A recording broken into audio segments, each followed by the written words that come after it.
A forgotten cemetery has surfaced in central Texas, not uncovered by construction, not unearthed by an earthquake, exposed by a lake that simply vanished.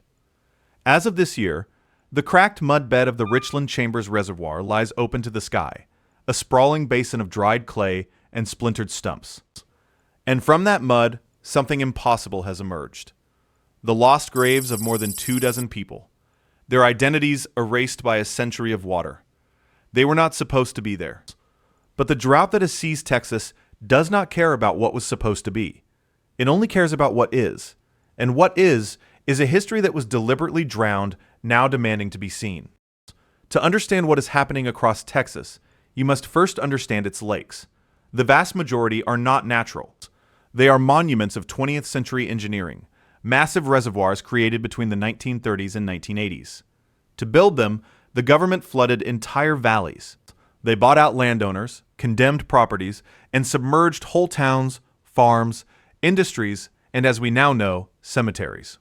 For decades, this drowned history lay sleeping under billions of gallons of water used for recreation and municipal supply. Now, in the face of a historic multi-year drought, the water is retreating, and the secrets it kept are rising from the depths. It isn't just one lake. It is a pattern.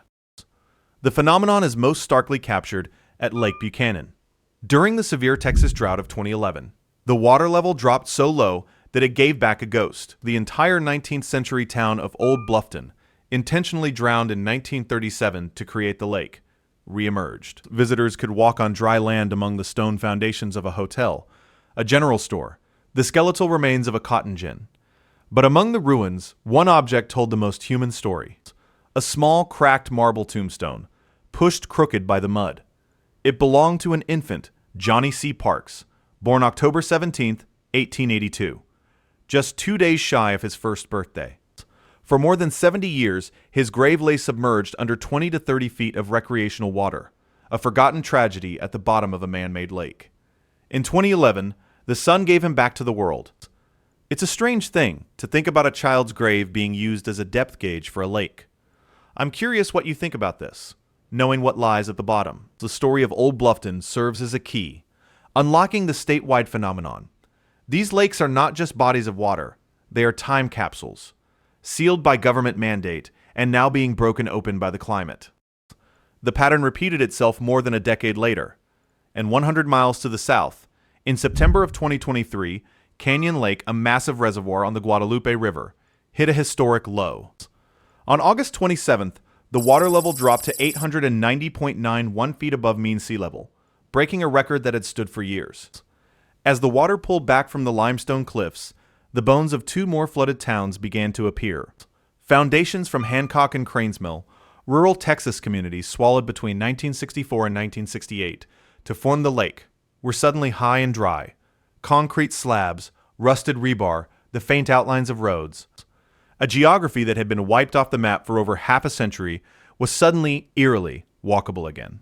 Boaters used to cruising over these spots could now moor their pontoon boats and step out onto the ruins of a lost world. But here is the detail that tells the real story. The receding water at Canyon Lake revealed more than just the ghost towns. For 40 years, locals had whispered rumors of hidden caves submerged somewhere in the lake's depths. Pamela Huff Gilbert, a resident of the area, had heard the stories for decades. On September 23, 2023, with the lake lower than ever seen in her lifetime, she went looking in a rocky cliffside in an area known to boaters as Party Cove. She found it. A dark, gaping maw in the rock. A cave entrance that had been underwater since the 1960s. Her photographs confirmed the legend was true. J.M. Perez, an employee at the local marina, went further. He explored the inside, he reported. It went back roughly 30 feet, and the interior was not smooth rock carved by water. It was filled with ancient stalagmites. This is the part the local news barely touched on. Stalagmites do not form underwater. They are created over thousands, even tens of thousands of years, by the slow, patient drip of mineral-rich water in a dry, or at least air-filled, cavern. The presence of stalagmites inside the Canyon Lake Cave is absolute proof that the cavern is an ancient geological feature. It existed for millennia before the Guadalupe River Valley was ever a valley. It watched ice ages come and go. And then, in 1968, the U.S. Army Corps of Engineers flooded it, hiding this natural wonder from human eyes for 2 generations. The drought did not create the cave. It simply unveiled a secret the lake had been keeping. These are the kinds of hidden histories we focus on here.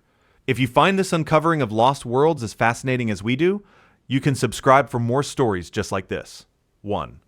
The discovery of ghost towns and ancient caves feels like adventure. But the drought has uncovered a much darker and more profound layer of Texas history. We return to the Richland Chambers Reservoir and the unmarked graves found during that same 2011 drought. When boaters first spotted what looked like human bones in the drying mud, they called the authorities. The Tarrant Regional Water District, which owns the reservoir, hired a private Austin-based firm, Ecological Communications Corp., to investigate. The excavation, led by anthropologist Nick Trierweiler, was painstaking. Working in the oppressive Texas heat, on the cracked, uneven lake bed, his team carefully brushed away layers of dried sediment. They uncovered the remains of not one, but more than 25 individuals. Forensic analysis delivered a stunning conclusion. These were not Native American burials, as was first suspected. The skeletal morphology and the handful of artifacts found with them, simple buttons, coffin nails, dated the cemetery to the late 19th century. The individuals were African American. They were, the evidence concluded, freed slaves and their children. A community of people who had survived bondage, who had tried to build a new life in post-Civil War Texas, had buried their loved ones in this quiet spot, likely near their small farmsteads. And then, in the 1980s, when the reservoir was built, they were forgotten. Their wooden grave markers had long since rotted away. Their memory existed in no official county record. With no headstones to move, their final resting place was simply erased, condemned to the bottom of a lake. Pat Mercado Allinger, then the Archaeological Division Director for the Texas Historical Commission, noted the grim irony. In an odd way, she said, this drought has provided an opportunity to view and document some of these finds, an opportunity born from catastrophe. But the story of the Richland Chambers graves did not end with their discovery. It escalated into a tense battle over history, race, and respect. Once the remains were excavated, the Tarrant Regional Water District, the entity responsible for the reservoir, had to decide where to rebury them. Their initial proposal was to move the remains to a modern, predominantly white, perpetual care cemetery. For the descendants of Navarro County's historic African American community, this was an insult. Their ancestors had been ripped from their original resting place without their knowledge. Now, a government agency was going to place them in a cemetery entirely disconnected from their heritage and community. Bruce McManus, the chairman of the Navarro County Historical Commission, stepped in. He argued passionately that these were not just anonymous historical artifacts. They were the ancestors of the people living in the area today. They belonged with their community. A legal and social fight erupted. Local black residents and historical advocates squared off against the water district. They argued that the proper and only dignified solution was to re-enter the remains in Woodland Cemetery in the nearby city of Corsicana. Woodland Cemetery was the traditional resting place for Corsicana's African American community, a place rich with the very history these individuals were a part of. The dispute became a painful echo of the segregation and disregard that had likely led to the cemetery being unmarked in the first place. Eventually, the Historical Commission and the community won. The remains of the more than 25 men, women, and children were carefully prepared and, with the dignity they had been denied for a century, finally laid to rest in Woodland Cemetery, surrounded by the community they should never have left. The drought forced a reckoning. It forced a modern water authority to confront the human cost of a decision made decades ago, and it forced a community to fight for the right to reclaim its own dead. Not everything emerging from the water is a relic of the distant past. Some of it is a reminder of much more recent nightmares. Let's travel to Lake Livingston, another massive East Texas reservoir. In September of 2023, as the lake receded, boaters and residents began to notice something dangerous glinting in the mudflats. Large, jagged chunks of twisted sheet metal, rusted housing debris, the wreckage of homes. This was not from a 19th century settlement. This was the aftermath of April 22nd, 2020. That evening, a massive EF3 tornado ripped through the lakeside town of Onalaska. With winds reaching 140 miles per hour, the twister carved a 32-mile path of destruction. It tore homes from their foundations, shredded mobile homes, and lofted the debris high into the air. Much of that debris, roofing, siding, structural metal was dumped directly into Lake Livingston. For 3 years, this wreckage lay hidden just beneath the surface, a deadly, submerged booby trap. As long as the water was high, it was an invisible threat. But as the lake level plummeted in 2023, the sunken monster began to show its teeth. Larry Simmons, a local resident, described the danger bluntly to reporters. When the tornado came through, it took the metal out of people's houses and dumped it in the lake, he said. There's an opportunity somebody could get killed or hurt. They pull kids around on inner tubes. If they fall off on the wrong spot, that sheet metal out there will cut you good. The receding water didn't reveal history. It revealed a modern industrial horror story, a disaster that was hidden by the water, only to reemerge as a new kind of threat years later. It's a sobering reminder of how a landscape can hold on to trauma, hiding it just out of sight. It's probably a good idea to share this with anyone you know who spends time on these lakes. Awareness of this hidden danger is crucial. But the most terrifying story of Texas's vanishing lakes may not be what's being revealed, but why it's disappearing in the first place. And for that, we have to go to Medina Lake. West of San Antonio, Medina Lake has become the poster child for water crisis in Texas.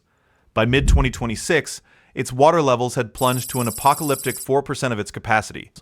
The landscape is surreal. Docks stand 50 feet above cracked earth, connected to nothing. Boats sit stranded in a dusty wasteland where a bustling lake used to be. The issue here is not just the searing heat and lack of rain.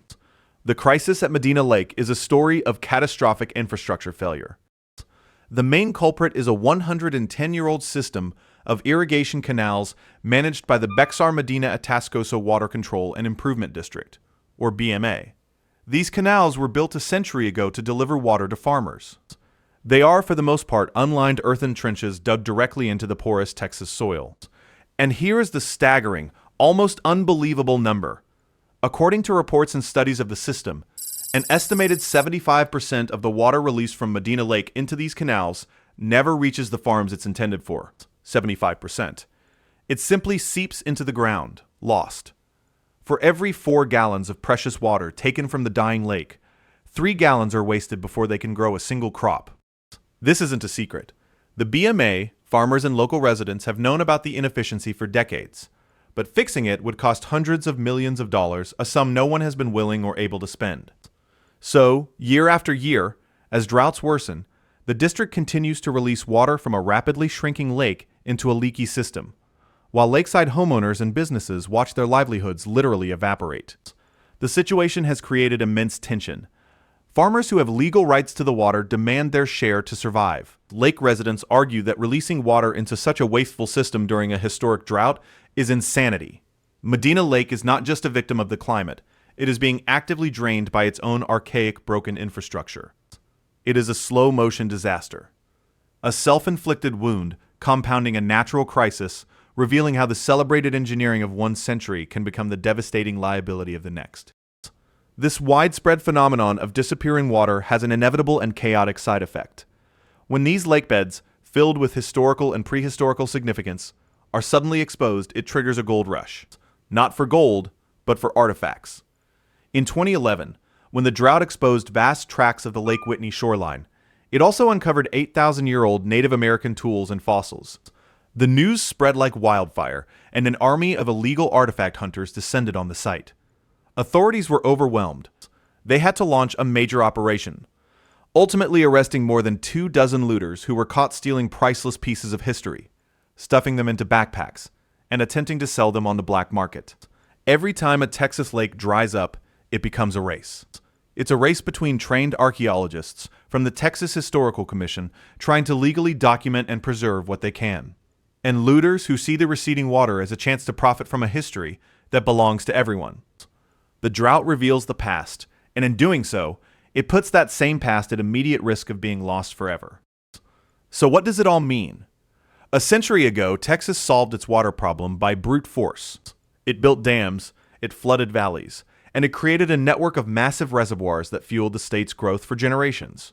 In the process, it buried its own history. It submerged the towns of Bluffton, Hancock, and Cranes Mill. It covered the ancient cave on the Guadalupe River. It drowned the final resting place of freed slaves in Navarro County. And it set the stage for a future where a warming climate would one day pull back the water and force a confrontation with everything that was sacrificed. The tornadoes. The crumbling infrastructure. These are modern crises layered on top of historical ones. The drought is the connecting thread, the great revealer. The rains will eventually return. A hurricane, a series of stalled fronts. Something will eventually refill these basins. The water will rise again, and it will once more swallow the foundations of the ghost towns. It will flood the ancient cave. It will cover the jagged, tornadic metal in Lake Livingston. It will hide the sins of the leaky canals at Medina Lake. But the fundamental reality will not change. The story is not that the lakes are disappearing. It is that they were built on top of a hidden world, one that is still there, waiting. When the water goes,